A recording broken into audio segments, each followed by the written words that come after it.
Então, aproveitando esse nosso debate sobre governança, modelo de governança, o senhor citou a ferramenta do plebiscito e já disse em outras ocasiões, tem impasse, se houver impasse, plebiscito. Mas o que a história tem mostrado é que os plebiscitos têm sido usados por líderes populistas, especialmente na América Latina, como um instrumento para esvaziar o Congresso, o Poder Legislativo, criando crises institucionais graves. Esse tipo de democracia, digamos, democracia direta, pode pôr em xeque a nossa democracia representativa. Como é que o senhor pode evitar isso? Olhando mais para a Europa, para os Estados Unidos, do que para a Venezuela. Eu acho o regime da Venezuela abominável. Então, é muito clara a minha distinção com esse populismo sul-americano, que infelizmente o PT replica aqui. Ortega, na Nicarágua, eu acho tudo isso trágico. Qual é a questão aqui? É um modelo, é uma tentativa de libertar o Brasil de uma crise que corrompeu organicamente a presidência da República, transformou a presidência da República numa espécie de esconderijo do pacto de corrupção e fisiologia do Brasil. Nós chegamos ao limite da emenda do relator, que é um negócio que formalizou. Eu vi ontem o cidadão aqui falando que não tem corrupção. A corrupção no Brasil está se institucionalizando, tal é o despudor com que se manipula os dinheiros públicos no Brasil hoje. Então, qual é a minha ideia? Primeiro, fazer com que a eleição seja um plebiscito programático. Isso faz uma diferença importante na tradição brasileira. Por exemplo, quando nós fomos com o Fernando Henrique na eleição, era o real que estava em debate, não era a personalidade do Fernando Henrique. Isso dá uma força mágica. O tempo da reforma é a qualidade da reforma que diz. Mas repare, o mais importante talvez seja alargar a negociação.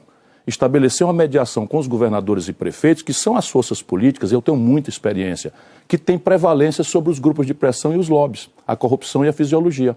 Eu tenho como fazer com que os governadores e prefeitos se envolvam nesse redesenho, porque eu vou libertar 15% da receita de São Paulo, do Rio de Janeiro, de Minas Gerais, do Rio Grande do Sul, que estão falidos, pegando liminar para não pagar dívida. E eu vou fazer o quê? Eu vou reestruturar isso, esses 15% vão ficar na mão dos governadores, nós vamos combinar um grande projeto de investimento, por onde eu vou dizer de onde virão 5 milhões de empregos nos 2 primeiros anos, que é um dos elementos centrais também do meu projeto, que eu peço a atenção das pessoas para especializar como é que eu vou fazer lá, e aí eu vou conseguir uma mediação generosa. Persistindo o impasse, Renata, é o Congresso que interessa chamar a população para deslindar esse impasse. Por exemplo, imposto sobre grande fortuna.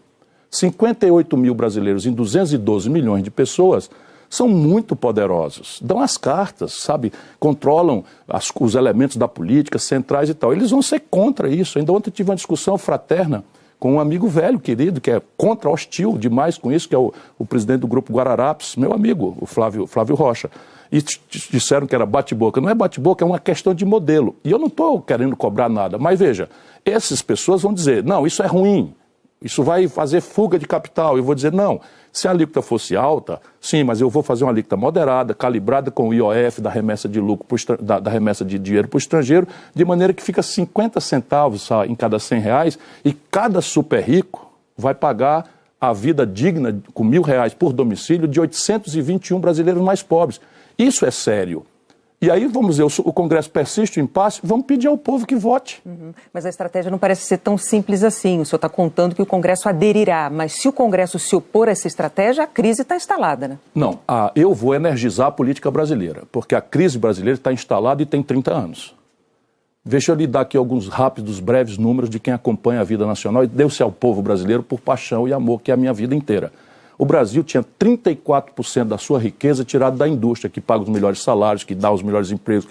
Hoje está menos de 10%. Destruíram a indústria nacional brasileira. A tradição do desemprego no Brasil é 4%, 5%. Nós batemos em 12%, estamos aí na faixa de 10%. A informalidade está mandando para a velhice. Minha irmã, deixa eu lhe dizer, perdoa aqui a expressão, mas é uma irmandade, uma fraternidade que eu estou pedindo. Nós estamos mandando para a velhice, daqui 15 anos, 50 milhões de brasileiros que não terão nenhuma cobertura previdenciária. Só eu estou preocupado com isso, não é possível. A política não pode ser reduzida a essa coisa odienta, sabe? O Bolsonaro é um protesto contra a corrupção e a crise econômica que o PT produziu, agora a frustração com o Bolsonaro, a gente vai voltar ao passado, sabe? O Brasil não aguenta mais isso.